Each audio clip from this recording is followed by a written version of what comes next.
నమస్తే, నేను doctor Srinivas Juluri, senior surgical oncologist, Hyderabad. భారతదేశంలో ప్రతి 4 నిమిషాలకి ఒక స్త్రీకి బ్రెస్ట్ క్యాన్సర్ని గుర్తించబడుతుంది. అలాగే ప్రతి 8 నిమిషాల్లో ఒకరు ఈ బ్రెస్ట్ క్యాన్సర్ బారిన పడి మరణిస్తారు. దీనికి ముఖ్యమైన కారణం ఏంటి అంటే, మా ఇంట వంట లేదు కాబట్టి ఈ క్యాన్సర్ నాకైతే రాదు అని అనుకోవటం. చాలా ముఖ్యమైన తప్పిదం అది. ఎవరికైనా రావచ్చు, ఏ వయసులోనే రావచ్చు.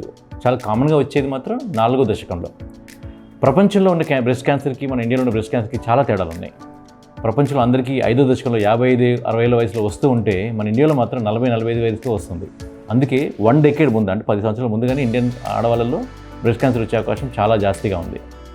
రెండోది ఏంటి అంటే, మన ఇండియాలో వచ్చే బ్రెస్ట్ క్యాన్సర్లో ట్రిపుల్ నెగటివ్ అని ఒక టైప్ ఉంటుంది. అది చాలా వైలెంట్ టైప్ అనమాట. అది మోర్ కామన్. ప్రపంచం అంతటా కూడా 15-20% ఉంటే మనకి 35-40% మందికి ట్రిపుల్ నెగటివ్ బ్రెస్ట్ క్యాన్సర్ వస్తుంది.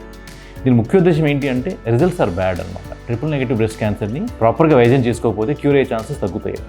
ఒకప్పుడు దానికి కీమోథెరపీ మాత్రం ఇచ్చేవాళ్ళం, వేరే ఇచ్చేవాళ్ళం కాదు. కానీ ఇప్పుడు ఇమ్యూనోథెరపీ వచ్చిన తర్వాత దాని రిజల్ట్స్ కూడా బాగా ఉన్నాయి. అధైర్యపడటం కాకుండా మనం చేయాల్సిన ముఖ్యమైన విషయం ఏంటంటే, ఏ చిన్న కంతి ఉన్నా కూడా జాగ్రత్తగా చూసుకుని డాక్టర్కి చూపించడం చాలా ముఖ్యమైన విషయం. కొంచెం అనుమానంగా ఉందనుకోండి, మీ డాక్టర్ కానీ మీకు కానీ అనుమానంగా ఉంటే మాత్రం తప్పకుండా ఆంకాలజిస్ట్ని కలవాల్సిందే. అన్నింటికన్నా ముఖ్యమైనది ఏంటంటే స్క్రీనింగ్ అంటాం. అంటే నార్మల్ ఆడవాళ్ళకి ఏ జబ్బు లేకుండా, ఏ కంతి తగలకుండానే చేసేదాన్ని స్క్రీనింగ్ అంటాం. ఈ స్క్రీనింగ్ అనేది సంవత్సరానికి ఒకసారి చెప్పకుండా చేసుకోవాల్సింది. 50 ఏళ్ళ వయసు నుంచి చెప్పకుండా చేసుకోవాల్సింది. 40-50 ఏళ్ళ వయసులో డాక్టర్ని కన్సల్ట్ అయితే మీ ఫ్యామిలీ హిస్టరీని బట్టి, మీకు ప్రీవియస్ హిస్టరీని బట్టి చేయించుకోవాలా లేదా చెప్తాము. యూజువల్గా మేము 2-3 టైమ్స్ చేస్తాము.